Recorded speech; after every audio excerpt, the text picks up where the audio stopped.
ওকে প্রথম দেখেছিলাম ওর ছোট ভাইকে পড়াতে গিয়ে। ওর স্নিগ্ধ রূপ আর কাজল কালো চোখ আমাকে করেছিল মোহি। ও প্রায়ই আমার স্বপ্নে আসতো, কিন্তু বাস্তবে তা প্রকাশ করা সহজ ছিল না। ও ছিল ধনী বাড়ির একমাত্র মেয়ে, আর কোথায় আমি গরিব ছাত্র। টিউশনি করে কোনো রকমে সংসার চালাতাম। ইচ্ছে ছিল বিএড করে শিক্ষকতা করার, কিন্তু তার জন্য দরকার ছিল টাকার। অত টাকা খরচ করার সামর্থ্য ছিল না। তাই কোনো রকমে এমএসসি পাশ করে টিউশনি শুরু করি আমি। দ্বাদশ শ্রেণীর ছাত্র তখন ওর ভাই। সপ্তাহে 3 দিন আমি ওদের বাড়ি যেতাম। প্রতিদিন ওকে এক পলক দেখার জন্য উদ্গ্রীব থাকতাম। এইভাবে দিনগুলো কাটছিল। ও ছিল আমার প্রথম ভালো লাগা। ফেসবুকে ওর প্রোফাইল চেক করা ছিল আমার রোজগারের কাজ। মাঝে মাঝে মনে হতো একটা ফ্রেন্ড রিকোয়েস্ট পাঠিয়ে দেখি, কিন্তু উপেক্ষিত হওয়ার ভয়ে নিজেকে সংযত রাখতাম। রোহিতের ফাইনাল পরীক্ষা শেষ হলো, ওদের বাড়ি যাওয়া বন্ধ হলো আমার। খুব ইচ্ছা হতো ওকে একবার দেখার, তাই ভরসা ছিল ওর প্রোফাইলটাই। কিন্তু হঠাৎ একদিন আমি রীতিমতো হতবাক হলাম ফেসবুকে ওর ফ্রেন্ড রিকোয়েস্ট পেয়ে, আর আনন্দে ভরে উঠল মনটা। তারপর শুরু হলো কথোপকথন। চুপচাপ শান্ত ভাবতাম ওকে, কিন্তু কথা বলে বুঝলাম ও এক প্রাণবন্ত ছটফটে মেয়ে। একজন বন্ধু হিসেবে সব বলতো আমার। এভাবে আমাদের বন্ধুত্ব আরও গাঢ় হলো। একদিন ভয়ে ভয়ে বলেই দিলাম ভালোবাসি কথাটা। এরপর ও শোনালো ওর ভালোবাসার করুণ অভিজ্ঞতা। কিচ্ছু লুকায়নি সে। প্রথম প্রেমিক চেয়েছিল বিয়ে করতে, কিন্তু নিজের ভবিষ্যৎ ঠিক না করে বাবা মায়ের অমতে ঘর ছাড়তে রাজি হয়নি সে। তাই সে প্রেমিক হারিয়ে গেছে বহু প্রেমিকের ভিড়ে।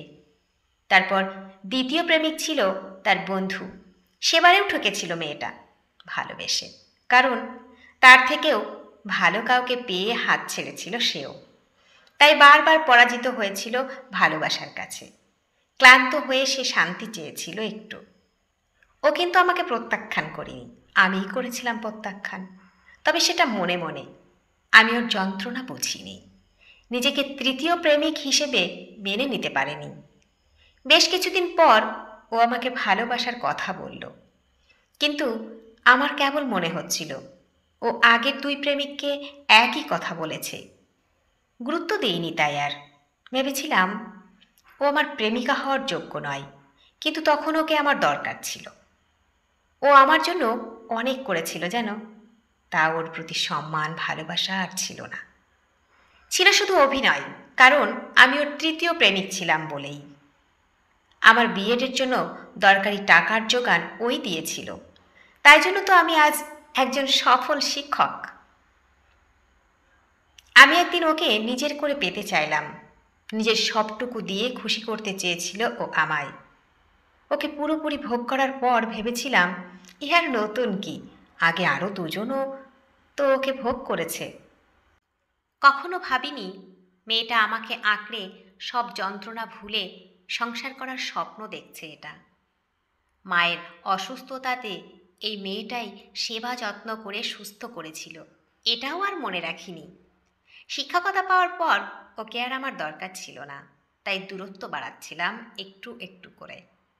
ও একদিন বিয়ের কথা বলল। আমি জানিয়ে দিলাম টাকা থাকলে আমার মতো প্রেমিক সে অনেক পাবে। সেদিন বুঝিনি কতটা কষ্ট পেয়েছিল মেয়েটা। বিয়েও করেছিলাম একটা প্রেমিকহীন মেয়েকে, আমি যার প্রথম প্রেমিক। সেদিনের পর আমি আর ওকে দেখিনি। ভেবেছিলাম প্রেমিকের অভাব হয়নি ওর, কিন্তু নিঃশব্দে আমাকে মুক্তি দিয়ে ও যে পৃথিবী ছেড়েছে সে খবর আর আমি রাখিনি। হয়তো আমি ওর তৃতীয় প্রেমিক ছিলাম বলেই। তৃতীয় প্রেমিককেও সবটুকু দিয়ে ভালোবাসা যায় এটা ভেবে দেখিনি হয়তো। তার প্রমাণ ও দিয়ে গেছিল নিজেকে শেষ করে। কিন্তু এই তৃতীয় প্রেমিক তার খোঁজ রাখেনি আর।